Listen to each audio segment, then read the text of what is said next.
মুর্শিদাবাদের ফারাক্কা বেওয়া পঞ্চায়েতের উদ্যোগে সমাজ কল্যাণ সমিতির নবীন সভাপতি এবং ফারাক্কার বিধায়ক মনিরুল ইসলামের নেতৃত্বে আজ বিকেলে অনুষ্ঠিত হলো এক জমকালো ফুটবল টুর্নামেন্ট।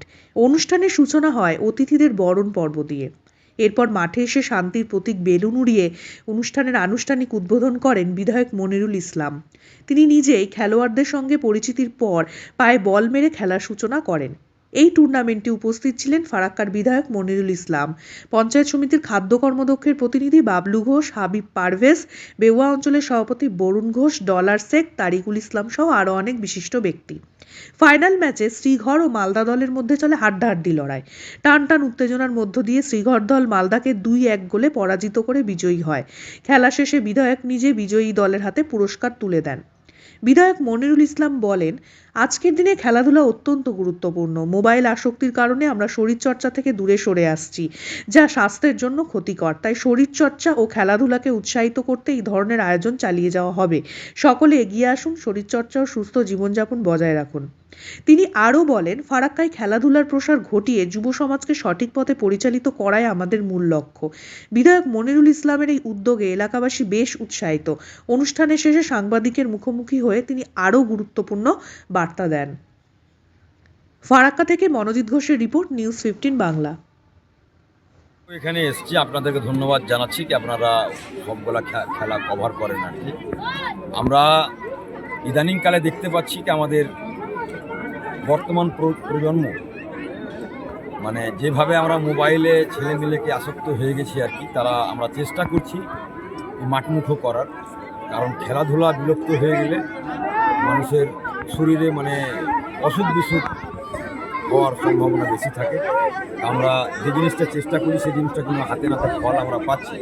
তার জন্য আমাদের 13তম ফেস্টিভ্যাল বেওয়া বন অঞ্চলের উদ্যোগে আর কি, বেওয়া সমাজ কল্যাণ সমিতির উদ্যোগে প্রত্যেকবারই খেলা হয় আর কি। এবার যেটা হচ্ছে সেখানকার আমাকে প্রেসিডেন্ট করা হয়েছে, তো আমি ওদের ধন্যবাদ জানাচ্ছি। আমাকে যখন প্রেসিডেন্ট করেছি এই মাঠের মান উন্নয়ন, পরিকাঠামো এবং আগামী দিনে আরও সুন্দর পরিষ্কার পরিচ্ছন্ন খেলা দিতে পারি।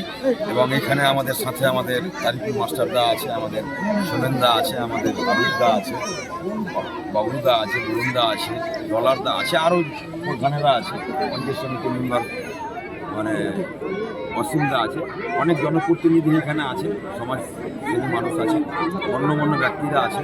সকলেই মিলে আমরা এই খেলাকে উৎসবের সঙ্গে পালিত করছি।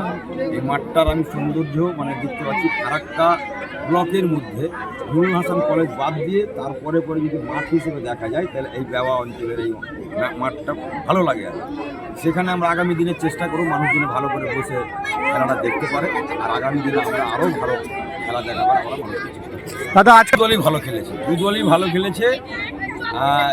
একটা দল মানে 2টা গোল করেছে, একটা দল 1টা গোল করেছে, কিন্তু খেলা কিন্তু খুব মানে আন্তর্জাতিক মানের খেলা হয়েছে, আমাকে লেগেছে আর খুব মজা হয়েছে। আমি সারাক্ষণ ছিলাম, তা আমি ধন্যবাদ জানাবো যে উইনার হয়েছে আর যে মানে রানার্স হয়েছে তাকেও আমরা ধন্যবাদ জানাবো। খারাপ করার পিছনে মানুষের জীবনে লড়াই সংগ্রাম করতে গিয়ে রাজনৈতিক জীবনে যেমন একজন জিতবে একজন হারবে, খেলাধুলাতেও সেই জিনিসই আছে, একজন জিতবে একজন হারবে, এটাই প্রকৃতির নিয়ম আছে।